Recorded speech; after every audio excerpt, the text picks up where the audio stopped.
కొత్తగల్లు వాసుల ఇలవేల్పు దైవం శ్రీ భద్రకాళి అమ్మవారిని నాగసాధు అఘోరి దర్శించుకున్నారు. అంతకుముందు మామునూరు వద్ద ఓ శ్మశాన వాటికలో ప్రత్యక్ష ప్రవేశం లేదని ఆలయ ప్రధాన ద్వారం మూసివేశారు. అధికారుల సూచనలతో ఆలయానికి వచ్చిన ట్రాన్స్జెండర్లు ఆమెకు వస్త్రాన్ని కట్టారు. దీంతో ఆలయం ప్రధాన గేటును తెరిచారు. గేటు తెరవడంతో అఘోరి దర్శించుకుని ప్రత్యేక పూజలు నిర్వహించారు.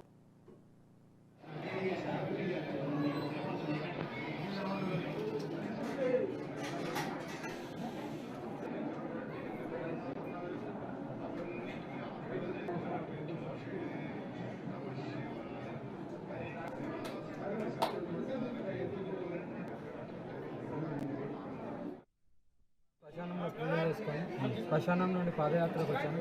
అమ్మవారి పిలిచింది కాబట్టి నా వంతు నేను వచ్చి అమ్మవారికి చెప్పుకొని ప్రజలందరూ బాగుండాలి, అందరికీ ఏ కష్టం రాకుండా కాపాడుకోవాలని నా వంతు నేను లోక కళ్యాణం గురించి వచ్చిన అదే చేసి నేను వెళ్తాను. భద్రకాళికి సంబంధించి దేవి ఉపాసకులు చాలా మంది ఉన్నారు. అమ్మవారికి మీరు చేసిన పూజా విధానం చెప్పలేము మేము, మా పూజా విధానాలు ఎవరికి కూడా చెప్పలేము. దీని తర్వాత ఏం జరుగుతుంది? ఇప్పుడు భద్రకాళి తర్వాత ఎక్కడికి వెళ్తున్నారు, ఏం జరుగుతుంది? సస్పెన్స్. నేను ఎక్కడికి వెళ్తున్నాను నాకు మాత్రమే తెలియాలి. నేను వేరే వాళ్ళకి చేస్తాను. ఈ పాదయాత్ర యొక్క ముఖ్య ఉద్దేశం మీరు అనుకుంటున్న ధర్మ ప్రచార యాత్ర ఎక్కడికి వచ్చింది, దాని సంగతి ఏం చెప్తున్నారు? ఒకటే చేయాలి, నా సనాతన ధర్మాన్ని కాపాడుకోవాలి, హిందువులందరూ ఒకటే అవ్వాలని సంకల్పించుకొని అగురమాత మీకు తోడుగా వచ్చే అవకాశం ఎవరన్నా?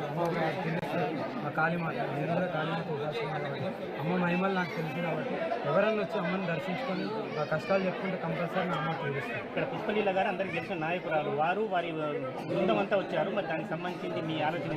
అదే చెప్తున్నాను తండ్రి, నేను వస్తున్నాను తెలిసి వచ్చి ప్రోత్సహించారు. అమ్మ నడుచుకుంటూ పాదయాత్ర వెళ్తుంటాను. చాలా మంది పెద్ద పెద్ద వాళ్ళు ఉన్నారు, ఎవరు రాంది. నేను హిమాలయస్లో చూసిన దానికంటే ఇది నాకు చిమ్మగుట్టినట్టుగా ఉంది. అక్కడ నేను సాధన నేర్చుకునేటప్పుడు, ఈ శిక్షణ పొందేటప్పుడు ఎంతమైన కఠోరమైన అన్ని త్యాగం చేస్తేనే ఆ శిక్షణ అనేది ఇస్తారు. ఓకేనా? అలాంటప్పుడు నాకు చాలా చిన్న విమర్శలు కానీ, అడ్డుకోవడం కానీ నేను పట్టించుకోలేదు. నా పోరాటం అనేది నేను దాన్ని మాత్రమే చేస్తున్నాను.